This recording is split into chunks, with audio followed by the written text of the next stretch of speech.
Ako po si Fatima, ang subli operator na LCC Legazpi. Ito po ay nagamit ng 6 na araw na may total of 17 meters. Ito naman po ang printer head area at di pa po napapalitan. Head clean.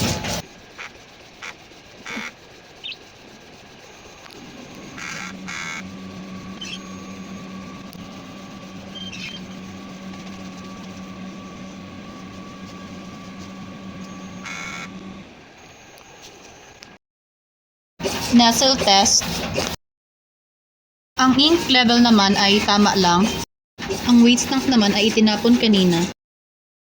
Dito naman ang mga used ink. At ito naman po ang mga unused ink.